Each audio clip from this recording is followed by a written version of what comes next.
when you talk about brotherly love, you know, for the sake of the topic and being our brother's keeper, I think what happens is we are not taught to develop, I guess what I would call appropriate intimacy. Like, especially, I'm gonna throw you the ball, Suki, because I know this is a subject that's near dear to your heart. But when you talk about the relationship between a David and a Jonathan, and how the necessity of that relationship was so needed, in that, you know, you have someone who's called and anointed, you already have someone who's heir or in that position, but yet that one that's in that position is the one that's helping the one that's called and anointed. And so when you talk about esteeming that brother, or that intimacy, that brotherly intimacy together, matter of fact, if I may, I think it's 2 Corinthians talk about that only a fool themselves among them. So let me not paraphrase it. Let me go with it. So, and then I'm gonna throw you the ball about the David and Jonathan, but it says, but 2 Corinthians 10:12 says, for we dare not make ourselves of the number, or compare ourselves with some that commend themselves. In other words, those dudes that constantly talking about themselves, boasting about themselves, we don't compare ourselves with those that pat themselves on their own back constantly. It says, but they measuring themselves by themselves and comparing themselves among themselves, the word says they are not wise. So now we're supposed to esteem one another above the other. I want to see you as my brother shine. I want to see brother E shine. I'm not here to compete with none of you all. There may be times, listen, I love y'all. And each and every one on this panel right here, I'm talking about these two brothers right here, we have not seen eye to eye all the time. Me and Suka have had arguments. Me and brother E have had disagreements. But guess what? We're still brothers. God. You guys have dealt, am I lying? You guys have dealt with me privately. Suka, you dealt with me privately, right? Same way you guys have dealt with me. Right. And so understanding that, that's real brotherhood. Where, listen, if I have a problem with you, and then we're probably getting ahead of ourselves from a scriptural standpoint, I got a problem with you. But yet, and us having a problem, we hash those out and we go back to being brothers. It's not well, I'm a man and you a man. No, to heck with all that. So when you talk about the relationship with David and Jonathan, I believe Jonathan recognized the potential in David.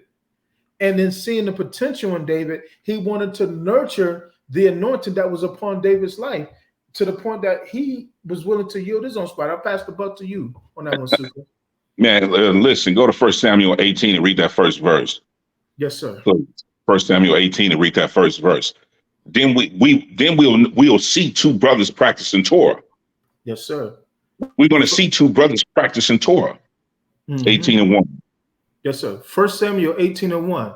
And it came to pass that when he had made an end of speaking unto Saul, that the soul of Jonathan was knit with the soul of David, and Jonathan loved him as his own soul. Man, he just seen the brother. The brother just got through doing what he did. And Jonathan, who was the son's king, the king's son, and knowing who his father was, but loved David as his own self, he was practicing Torah right then and there. Yes, sir. He was practicing Torah right there. Listen, the crazy thing about it is, this man had just seen him like, man, this is David, dude. This dude just killed Goliath. This dude just helped the kingdom. He was anointed king, but he's not king. But I'm gonna love this brother with everything in me. Jonathan could have played the role differently. Jonathan could have did something different. He could have spoke different. He could have been like, oh man, he's coming from my spot. But he didn't think that. Oh, he coming from my spot, man. Oh, he trying to get next to the Moray. Oh, he trying to get next to the apostle. He trying to get next to the king. Oh, that's my dude. I've been down with him forever. And we have brothers think like that, but Jonathan set an example. No, brother, I'm not thinking like that. Let me show you how much I'm not thinking like that. Go to that, what is it, third verse, I believe it was? Yes, sir. You want me to read the second and the third? Yeah, please, second and third. Okay. 1 Samuel 18 and 2. And Saul took him that day and would let him go no more home to his father's house. That's powerful. Yeah, sir. Verse 3. Then Jonathan and David made a covenant, Yes, sir. because he loved him as his own soul. Listen what he did, man. He was doing Torah already by loving him as himself. But you know what, David, man, we gonna be brothers forever. Ain't nothing gonna come through us. I don't care who my dad is. I don't care what position I'm in. I'm gonna love you as my own self. I ain't about my title. It ain't about who I look like. It ain't about what I got, bro. Matter of fact, man, I'm gonna show you that it ain't about this junk right here. It ain't about nothing like this right here. Let's cut a covenant together. You know what I'm saying? We're gonna love each other forever, no matter what it look like. Now go to the next verse. Verse 4. Can I just a little bit on verse 2? Please, man, please help. This is the fact he was not willing to let the man go back home. Like, listen, I got something for you, brother.